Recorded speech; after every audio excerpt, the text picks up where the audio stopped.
안녕하세요. 피부에 휴식이 필요한 순간 더바디심 이상민 원장입니다. 얼굴에 주름을 고민하시는 분들이 많죠. 오늘은 주름에 대해서 알아볼 건데요. 깊은 주름, 얕은 주름 중에 오늘은 깊은 주름에 대해서 이야기해 보고자 합니다.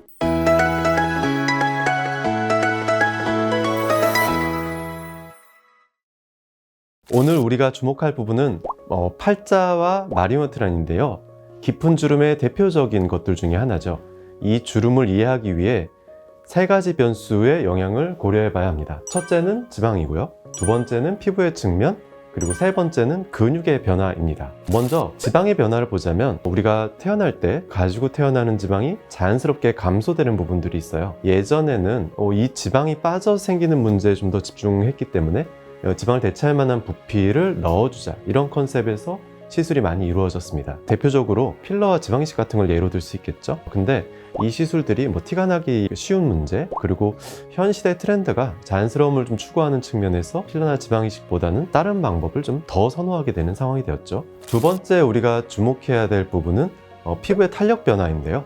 시간이 지나면서 피부 자체가 얇아지는 등 탄력이 저하되는 부분입니다. 피부 탄력, 리프팅 등 피부가 건강해지는 방향으로 해결하는 경향이 요즘에 선호되는 트렌드입니다. 그리고 세 번째, 근육의 변화를 보자면 얼굴에 골조를 이루는 근육과 근막이 힘이 약해지고 처지게 일어나고, 오히려 다른 쪽에서는 얼굴이 점점 불필요한 긴장이 높아지는 부분들이 있어요. 그래서 그쪽으로 좀 피부가 당겨지는, 대표적으로 입꼬리죠. 긴장 톤이 높아지는 이런 부분들은 긴장을 좀 빼주고, 오히려 근육이 탄력이 처지는 부분은 이 탄력을 좀 복구해 줘야 되는 부분이 있습니다.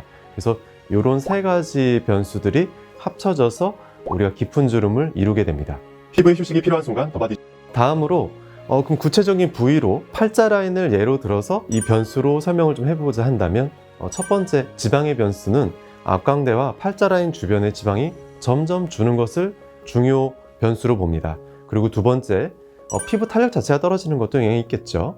그리고 세 번째, 그리고 앞광대의 안면 근육이 힘이 약해지고 처짐, 이 세 가지 변화가 함께 오기 때문에 팔자 라인이 깊어지는 주름으로 나타나게 되고, 원인은 이 세 가지가 복합적으로 일어나는 부분이기 때문에 한 가지의 접근 방법으로 해결하려고 하면 해결이 잘 안 돼서 효과가 떨어지거나, 아니면 오히려 효과를 높이기 위해서 좀 시술이 과하게 들어가거나 다른 문제를 일으킬 수 있어요. 그래서 요즘은 두 가지 또는 세 가지의 그 접근 방법을 함께 이용하는 콤비네이션 프로그램을 많이 이용하게 됩니다.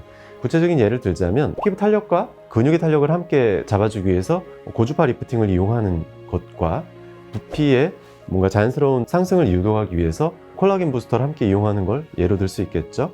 탄력과 근육을 함께 좀 잡아줄 필요가 있는데, 오히려 그 리프팅을 시도를 할 때 지방이 좀 빠져버리면 안 되겠죠. 그러니까 지방 감소 우려가 큰 리프팅은 이 팔자 라인을 해결할 때는 조금 우선순위에서 좀 뒤로 밀리게 되는 게 맞고, 그래서 고주파 리프팅을 이용하게 됩니다. 예로 서마지나 튠페이스 같은 게 좀 유명하게 되죠. 근데 이것만으로는 전반적으로 볼륨이 줄고 탄력이 떨어지는 거에 여파가 충분히 보상되지 않을 수 있기 때문에 요즘에 자연스러운 걸 좀 선호하는 트렌드에 맞춰서 피부층 자체가 튼튼해지고 건강해지는 콜라겐 부스터를 많이 이용하게 됩니다. 대표적으로 주베룩이나 레티젠 같은 콜라겐 계열 제품들이 많이 이용되고 있습니다.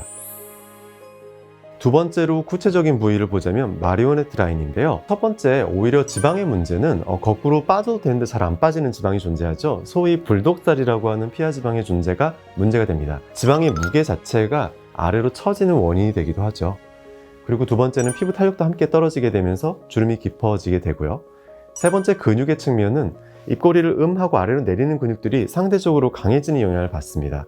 그래서 깊이가 깊어 보이게 되는 거죠. 근육의 변화는 근육 자체의 탄력이 떨어지기도 하지만 우리 얼굴에 불필요한 긴장이 좀 늘어나는 부분들이 있거든요. 이 부분이 대표적으로 그 부분 중에 하나입니다. 또한 마리오네트 자체의 문제보다도 아까 말씀드린 팔자와 앞광대 부분에 처짐이 발생하게 되죠. 그러면 위에서 처지니까 아래 부분이 마리오네트 라인을 더 누르게 돼요.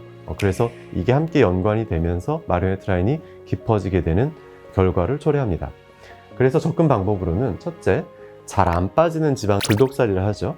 이 부분은 어느 정도 지방량 감소가 효과적이에요. 지방량을 줄여주기 위해서 윤곽주사 등 여러 가지 도구가 존재하죠. 요즘에 소비자들이 선호하는 부분은 안 아프고 자국이 덜 나는 시술을 선호하고, 조각하듯이 정확하게 지방을 줄여주는 걸 원하면서 한편으로는 두 번째, 피부 탄력을 함께 챙겨주면 더 좋겠죠? 그래서 초음파 지방 파괴술인 툴라이너를 많이 사용하는 상황이 됐습니다. 그리고 입꼬리가 아래로 처지는 이런 긴장이 높아지는 부분들이 있죠. 이런 쓸데없는 근육 긴장을 보톡스로 줄여주는 방법을 같이 이용합니다. 그리고 말씀드린 대로 팔자와 앞광대 라인이 아래로 처지는 게 마리오네트 라인에 영향을 미치기 때문에 팔자 라인의 개선과 함께 진행하면 더 큰 효과를 볼 수 있습니다. 피부의 휴식이 필요한 순간 더바디 앞서서 시술을 통해 팔자와 마리오네트 라인 개선에 도움이 되는 접근법을 주로 알아봤다면 평소 우리 생활에서 깊은 주름을 예방하는 방법에 대해서 좀 알아보고자 합니다. 핵심 빅4를 말씀드리고 싶어요. 잘 먹고, 잘 자고, 보습, 자외선 차단. 이 네 가지를 기억하시는 게 중요합니다. 피부에 수분량이 많아야 콜라겐 생성계 재생이 유리한 환경이 됩니다. 그래서 잘 먹고에는 수분 섭취를 늘리고 보습을 신경 써주세요. 거기다 콜라겐 생성의 재료가 되는 물질을 넣어주거나 생성 과정에 도와주는 물질 섭취도 좋겠죠. 대표적인 예로 비타민C 등이 있습니다. 그리고 탄력이 떨어질 수 있는 원인을 예방해 주는 것이 필요하죠. 잘 자는 것, 규칙적으로 충분한 수면, 그리고 광노화 예방을 위한 자외선 차단. 이렇게 빅4, 잘 먹고 잘 자고 보습, 자외선 차단. 이 네 가지를 기억하시면 주름 예방에 큰 도움이 됩니다. 오늘은 팔자 주름과 마리오네트 라인 주름에 대해서 알아봤습니다. 이 주름들은 나이가 들면서 자연스럽게 생기지만 꾸준한 관리와 생활 습관으로 충분히 예방하고 개선할 수 있습니다. 여러분들도 오늘 소개한 방법들로 더욱 자신감 넘치는 모습으로 웃을 수 있기 바랍니다. 그럼 오늘 영상이 도움이 되셨다면 좋아요와 구독 부탁드립니다. 궁금한 점이나 댓글로 남기고 싶은 이야기가 있다면 언제든 남겨주세요. 다음 영상에서 또 만나요. 안녕!